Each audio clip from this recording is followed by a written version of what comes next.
दोस्तों कल के वीडियो में आपने देखा एसपी साहब दूध वाले का भेष बनाकर एक घूसखोर भ्रष्ट दरोगा को हाथों में हथकड़ी डालकर पुलिस थाने लाते हैं।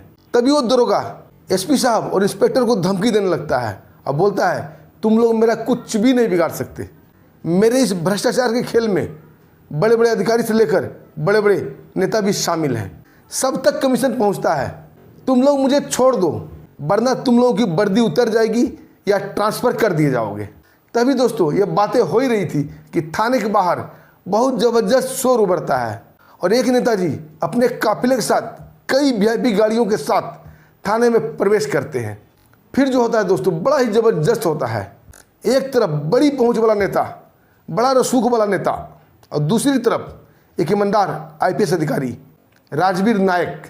आगे जो होता है दोस्तों जानते हैं विस्तार से। दोस्तों कहानी शुरू हो इससे पहले आप लोगों को बहुत बहुत शुक्रिया, दिल से धन्यवाद। आप लोग काफ़ी हमें मदद करते हैं दोस्तों। अपना प्यार और आशीर्वाद ऐसे ही बनाए रखिएगा। हम आपके दोस्त, आपके भाई हैं। वो एक नेता नहीं, अपने आप को उस इलाके का बादशाह मानता था। उसकी तरफ सीधे देखने की हिम्मत आम आदमी की तो छोड़िए, बड़े बड़े ऑफिसर, बड़े बड़े अधिकारी तक नहीं कर पाते थे। उसका रसूख ऐसा था कि उसकी एक दहाड़ से बड़े बड़े अधिकारी की पैंट गीली हो जाती थी। पुलिस वाले उसके सामने सिर झुका लेते थे। अदालत तक उसके इशारे पर फैसला बदल लेती थी। नेता विक्रम सिंह किसी की बातें नहीं सुनता था, बल्कि वो सबको हुक्म देता था और यही उसकी एक आदत बन गई थी कि मैं जो कहूँ वही सही। नेता विक्रम जो कहे वही कानून, और लोग मानते भी थे। उसने डर और आतंक का साम्राज्य फैला रखा था। लेकिन आज उसका मुकाबला एक ईमानदार और बहादुर आईपीएस ऑफिसर से होने जा रहा था। दोस्तों थाने में प्रवेश करते ही वो जोर जोर से चिल्लाते हुए पूछने लगता है कि किसकी इतनी मजाल, किसकी इतनी हिम्मत जो दरोगा बलविंदर को थाने में घसीट लाया है। दोस्तों उसकी आवाज़ इतनी तेज़ थी कि थाने में मौजूद सिपाही थर्रा उठे थे। सब और बिल्कुल शांत हो गया था। सब उसी ओर ही देखने लगे थे। तभी थाने के अंदर बैठे हुए इंस्पेक्टर और एसपी राजवीर नायक दोनों बाहर निकलते हैं। तभी एक नेता वहाँ खड़े सिपाही का कॉलर पकड़ लेता है और जोरदार थप्पड़ मारते हुए पूछता है कि चेक पोस्ट पर जो दरोगा बलविंदर था उसे गिरफ्तार किसने किया।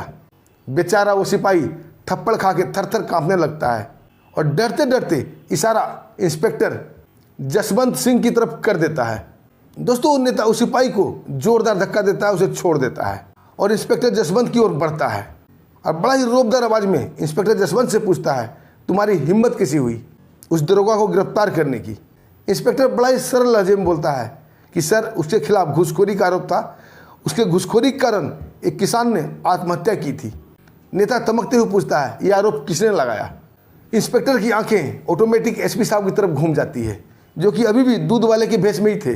दोस्तों ये देखकर वो नेता जोर जोर से ठहाका मार के हंसने लगता है, जैसे वो पागल हो गया हो, और हंसते हंसते बोलता है, इस दूधिए कहने पर, इस दूध वाले के एफआईआर पर, इसके आरोप पर तुमने एक दरोगा को गिरफ्तार कर लिया। तभी दोस्तों एसपी राजवीर नायक सामने आते हैं, जो कि दूध वाले के भेष में ही थे, और अपना आई कार्ड निकालकर उस नेता की आंखों के सामने लहराने लगते हैं। उस पर लिखा हुआ था आईपीएस राजवीर सिंह, पंजाब, अमृतसर। और एसपी राजवीर भी कड़कते हुए बोलते हैं कि मैं दूध वाला नहीं, मैं यहाँ का आईपीएस अधिकारी हूँ और मैं इसका आई विटनेस हूँ। ये घूसखोर दरोगा हमेशा घूस लिया करता था और आज ये रंगे हाथ पकड़ा गया है। अब इसकी वर्दी कोई नहीं बचा सकता। तभी वो नेता कड़कते हुए बोलता है, तू जानता है मैं कौन हूँ।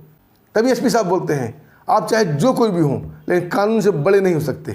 तभी वो नेता अकड़ते हुए बोलता है, यहाँ के लोग, यहाँ की जनता अगर सांस भी लेती है तो मेरी इजाज़त से। और जिस दरोगा बलविंदर पर तूने हाथ डाला है वो मेरा आदमी था और तूने उस पर हाथ डालकर मेरे साम्राज्य को चुनौती दी है।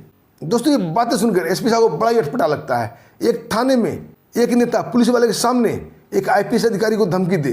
दोस्तों गुस्से से तमतमा जाते हैं और दोनों हाथ अपने कमर पर रखते हुए उस नेता विक्रम सिंह के सामने आते हैं और उसकी आंखों में आंखें डालकर बोलते हैं कि नेता विक्रम सिंह, तेरा साम्राज्य गरीबों के लाशों पर खड़ा था और आज मैं तुम्हारा साम्राज्य का नींव हिला दूंगा।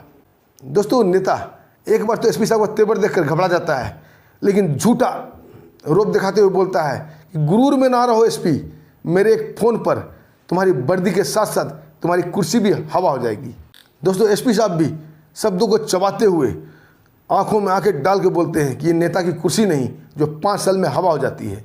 और रही बात वर्दी की, तो ये पुलिस की वर्दी है और आज मैं तुम्हें दिखाऊंगा कि पुलिस की वर्दी में कितनी पावर होती है। और दोस्तों ये कहते हुए जोरदार थप्पड़ एसपी साहब नेता विक्रम को मारते हैं। थप्पड़ खाकर नेता 2-3 कदम पीछे हटता है और बिल्कुल लड़खड़ा जाता है। तभी एसपी साहब आगे बढ़कर एक जोरदार लात उसे सीने में मारते हैं और धड़ाम से नेता विक्रम नीचे गिर जाता है। एसपी साहब कॉलर पकड़ के उसे उठाते हैं और 2 पुलिस वाले को बुलाते हैं और बोलते तुम लोग खड़े खड़े मुंह क्या देख रहे हो। ये नेता पुलिस थाने में घुसकर पुलिस वाले को थप्पड़ मारता है, पुलिस वाले को हड़काता है और तुम लोग इसकी जी हजूरी करते हो। पकड़ो इसका दोनों हाथ। आज मैं दिखाता हूँ वर्दी की पावर क्या होती है। दोस्तों जिस पुलिस वाले को उस नेता ने थप्पड़ मारा था वो पुलिस वाला दौड़ के आता है और नेता का दोनों हाथ पकड़ लेता है। तब तक इंस्पेक्टर जसवंत भी डंडा लेकर आ जाते हैं और दोस्तों जोरदार पिटाई उस नेता की होती है। नेता बाप बाप चिल्लाता रहता है लेकिन उस पर रहम करने वाला कोई नहीं था। सारे पुलिस वाले उस पर टूट पड़ते हैं और जबरदस्त धुनाई होती है। कोई लाठी से, कोई थप्पड़ से, कोई लातों से उस नेता को मार रहा था। नेता तो पहले धमकियाँ देता है लेकिन जैसे जैसे पिटाई बढ़ती गई उसकी धमकियाँ चीख में गुजरने लगी। दोस्तों ये देख उसके समर्थक एक बार तो सकपका जाते हैं लेकिन नेताजी की पिटाई उन्हें बर्दाश्त नहीं थी क्योंकि नेताजी की कमाई वो खाते थे। दोस्तों सारे समर्थक निकल कर हो हल्ला मचाने लगते हैं। तभी एसपी साहब जोर से चिल्लाते हैं चार्ज, और थाने में जितने पुलिस वाले थे सब डंडा लेकर निकलते हैं और पिल पड़ते हैं समर्थक के ऊपर। दोस्तों किसी के सिर पर, किसी के पीठ पर, किसी के हाथों में, जहाँ मर्जी डंडा पड़ रहे थे। दोस्तों ये हालत हो गई थी, समर्थक को भागने का मौका नहीं मिल रहा था। जिसको जिधर मौका मिला उधर भाग लिया। पूरा थाना खाली हो चुका था और 1-2 समर्थक जो नीचे गिर गए थे उन्हें भी गिरफ्तार कर लिया गया। इधर दोस्तों नेता चीख रहा था, चिल्ला रहा था लेकिन उसकी सुनने वाला कोई नहीं था। जब मार खाते खाते नेता पस्त हो जाता है उसे भी लॉकअप में डाल दिया जाता है और एसपी साहब इंस्पेक्टर से बोलते हैं ये नेता, इसके समर्थक और इस दरोगा तीनों के ऊपर आईपीसी की धारा में जितना गंभीर अपराध है उसमें केस दर्ज करो। दोस्तों ऐसा ही होता है। आज एक ईमानदार एसपी साहब ने वर्दी की पावर दिखा दी थी और नेता की औकात भी दिखा दी थी। दोस्तों आपको क्या कहना है इस वीडियो पर? एक छोटा सा कमेंट जरूर कीजिएगा और एसपी साहब के लिए जय हिंद जरूर लिखिएगा। और दोस्तों वीडियो पसंद आई तो वीडियो को लाइक भी कीजिएगा, चैनल को सब्सक्राइब भी कीजिएगा। दोस्तों अब हमें आगे दीजिए, फिर मिलते हैं एक शानदार अच्छी कहानी के साथ। तब तक के लिए नमस्कार, जय हिंद, जय भारत।